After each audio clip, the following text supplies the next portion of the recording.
দেশের করিডর ব্যবহার করে প্রতিবেশী দেশ ভারতকে নানামুখী ট্রানজিট সুবিধা দেওয়ার পর 2020 সালে ভারত থেকে ট্রান্সশিপমেন্ট সুবিধা নেয় বাংলাদেশ।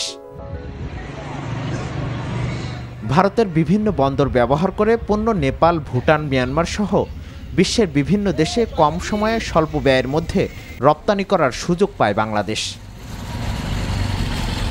সম্প্রতি কোনো রকম আলোচনা ছাড়াই এই ট্রান্সশিপমেন্ট সুবিধা প্রত্যাহার করে ভারত সরকার। বলা হয়, নেপাল, ভুটান ছাড়া করিডর ব্যবহার করে তৃতীয় কোনো রাষ্ট্রে রপ্তানি করতে পারবে না বাংলাদেশ।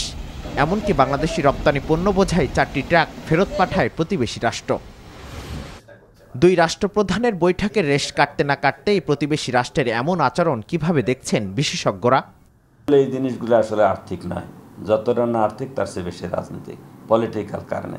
ভারত বাংলাদেশের একটা বড় প্রতিবেশী দেশ, তাদের সাথে সম্পর্কে আমাদের লাভ যা হয় আর্থিকভাবে তার চেয়ে লস হয় অনেক বেশি। WTO, ওয়ার্ল্ড ট্রেড অর্গানাইজেশনের এটা শর্ত, এটা দিতেই হবে। বাংলাদেশের যেহেতু স্থল বেষ্টিত কমপ্লিটলি নয়, সুতরাং বাংলাদেশের জন্য যতটা না বাধ্যবাধকতা দিতে, নেপাল, ভুটানের জন্য তারা দিতেই পারে।